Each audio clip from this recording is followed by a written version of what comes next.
प्राचीन समय की बात है। किसी गांव में एक ज्ञानी पंडित रहता था। उस पंडित का एक दोस्त दूसरे गांव में रहता था और वह जन्म से ही लंगड़ा और गूंगा था। एक दिन पंडित अपने उस दोस्त से मिलने के लिए घर से निकला। उसके दोस्त का गांव वहां से काफी दूर था।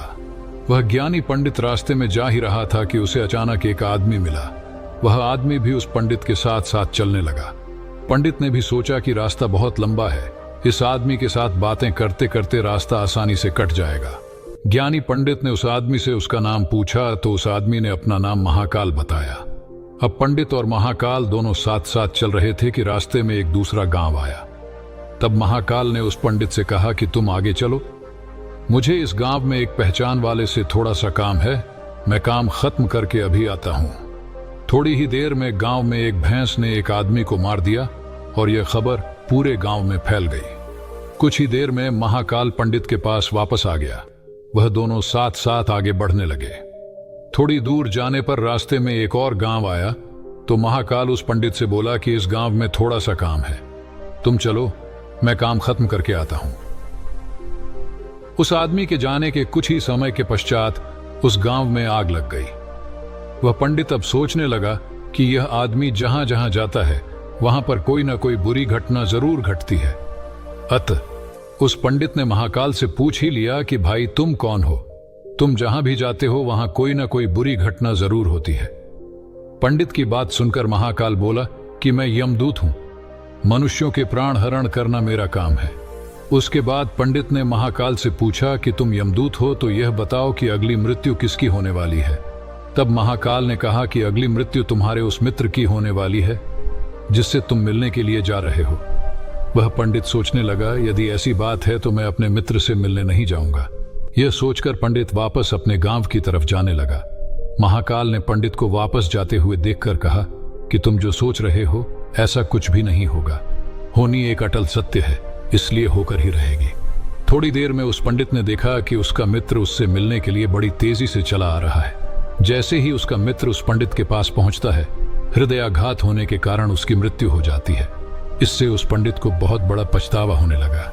वह पंडित उस महाकाल से पूछता है, अच्छा तुम ये बताओ कि मेरी मृत्यु कब और कैसे होगी।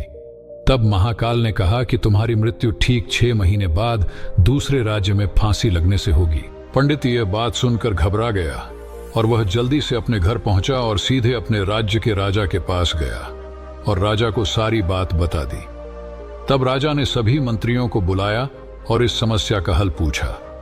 सभी ने सोचने के बाद यह हल निकाला कि वह पंडित इसी राज्य महल में 6 महीने तक रहेगा। राजा ने पंडित के लिए राजमहल में ही रहने की व्यवस्था करवा दी। धीरे धीरे समय बीतता गया। उस पंडित को नींद में चलने की बीमारी थी और यह बात उस पंडित को मालूम भी नहीं थी। जिस दिन उसकी मृत्यु होने वाली थी उसी रात्रि को वह पंडित नींद में राजमहल से बाहर निकल गया। पंडित राजा के यहाँ मेहमान था, इसलिए किसी भी पहरेदार ने उसे जाने से नहीं रोका। वह पंडित राजमहल से निकलकर दूसरे राज्य के राजमहल में जाकर राजा के शयन कक्ष में राजा और रानी दोनों के बीच में जाकर सो गया। सुबह जब राजा की नींद खुली तो उस पंडित को अपने शयन कक्ष में देखकर बहुत क्रोधित हुआ और गुस्से में उस पंडित को फांसी की सजा सुना दी। तब पंडित ने उस राजा को सारी कहानी सुना डाली। पंडित की बातों पर राजा को विश्वास नहीं आया। उसकी बातों की सच्चाई जानने के लिए राजा ने अपना एक गुप्तचर अपने पड़ोसी राजा के पास भेजा। गुप्तचर ने वापस आकर पंडित की बातों पर सच की मुहर लगा दी। यह सुनकर उस राजा को अपने दिए दंड पर बहुत पछतावा हुआ। लेकिन उस राज्य का एक नियम था कि एक बार राजा जो सजा सुना दे अभी उसको बदला नहीं जा सकता। राजा ने एक राजसभा बुलाई और सभी मंत्रियों से इसका उपाय पूछा। तब उस राजसभा में यह फैसला लिया गया कि एक कच्चे धागे का फंदा बनाकर आप पंडित को पहनाकर अपना वचन पूरा कर लीजिए। कच्चे धागे का फंदा होने के कारण पंडित की मृत्यु भी नहीं होगी और आपके फैसले की लाज भी बच जाएगी। तब कच्चे धागे से फांसी का फंदा बनाया गया और उसके अगले दिन पंडित के गले में डालकर फंदे को खींच दिया गया। सभी ने यह सोचा था कि पंडित को कुछ नहीं होगा।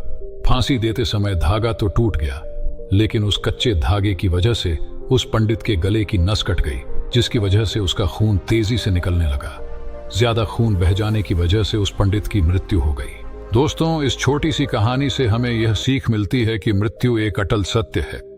मृत्यु से कभी घबराना नहीं चाहिए।